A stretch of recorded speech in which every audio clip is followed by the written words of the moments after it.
If your little one has asthma or allergies, sending them back to school this fall can be really scary. Trust me, I've been there. My son has seasonal asthma, and between my husband and I's sinus issues, September wreaks havoc on my household. I remember last year trying to get my son a flu shot because it was mandated for pre-K4, and he was sick the entire month of October. Lesson learned. Along with it being one of the highest peak weeks of seasonal asthma and allergies kicking up this week, I'm going to be sharing with you some tips on what I do for my son and family so that we can stay well during the transitional season from summer to fall. Always make sure that you have an updated action plan from your doctor. Sometimes your child will need a spacer depending on what type of asthma medication that they have. So it's really important to ensure you have the correct devices before the school starts. Not only does this keep the calm with the school nurse, but in the event that you are not there to help administer the medication, having this action plan will allow everyone to feel empowered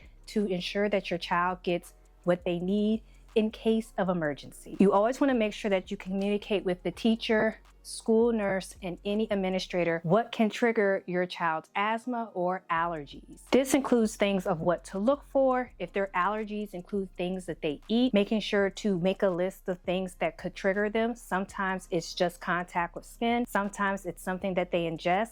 But making sure you're communicating this with all the teachers and administrator at the school will allow you a easier peace of mind. Being proactive is going to save you a very scary day this fall. Because my son has seasonal asthma, dry air really triggers him and other kids getting sick. So it's really important to ensure that we are update on all his inhalers that he will need in case of emergency. This should be the same for your school as well. Now, because everyone in the house has some sort of nose or throat issue, we keep humidifiers as well as air purifiers along our home. I will share a couple of screenshots of where we have them located. We have them in my son's room as well as throughout different parts of the house, and that allows us to get the purest air possible. Because my son's asthma is triggered by dry air, we really try to keep the all-home humidifier on at all times, whether we have the heat on or the air on, to really make sure enough moisture is getting in the air. Because my husband and I have seasonal sinus issues, we are really making sure we have a lot of tissue and any cough medicine or Claritin to really help keep things flowing. If you've never had seasonal allergies, asthma, or sinus, it can suck. Always sneezing and coughing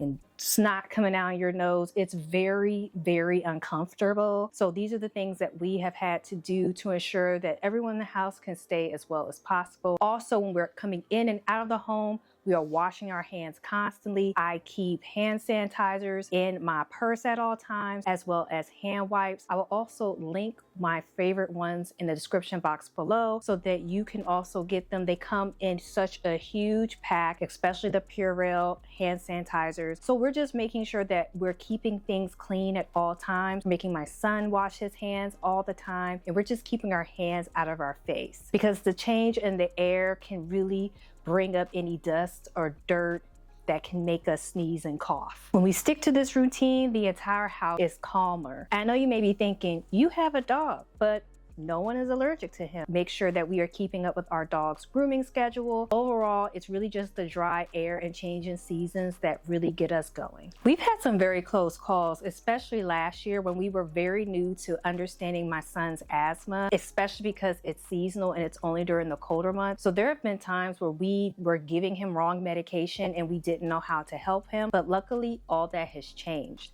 So it's really good to ensure you have enough medicine on hand, and if your child needs to get flu vaccines or any other vaccinations to help aid with their seasonal ailments, it's really recommended to ensure that you're staying on top of that. For children who have seasonal asthma, for example, getting it done now while it's September, October, while the weather is still mild, will decrease the chances of your child being sick for 2 straight weeks. Ask me how I know. Again, we're always making sure that we're keeping all his medication and devices with us at all times. You definitely don't want to be caught out without having this. Same thing goes for his school, making sure that you have all the devices that you need to have the school nurse administer any medication as necessary. Of course, during the day, you can just give them this, like bring it with them as they're going to and from school. But having a backup is also really good so that they can keep it there, then you can keep what you have at your home. If you're an allergy or asthma family, the stress is real and you already know.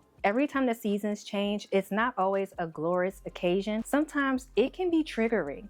Literally. What has been working for us, especially now that we have a better understanding of my son's seasonal asthma, is simple routines that we can plan and not make perfect. I keep reminding myself that preparation is better than panic. And so now that my husband and I have a routine on when the seasons start changing of what we need to do, it's really reduced us having to use his emergency inhaler or even being out in the street and having him not breathe because we didn't bring the necessary medication. I've put everything I learned into a printable checklist because you shouldn't have to go through seasonal asthma and allergies by yourself for your kindergartner. You can grab it below and comment what's your biggest worry this fall so I can cover it in an upcoming video. And while we're on the topic of seasons, if you are someone who wants to know more information about how to transition to each season seamlessly, check out this playlist here. I go over multiple seasons on what to do in the winter, spring, and summer so that your family can continue to thrive and more.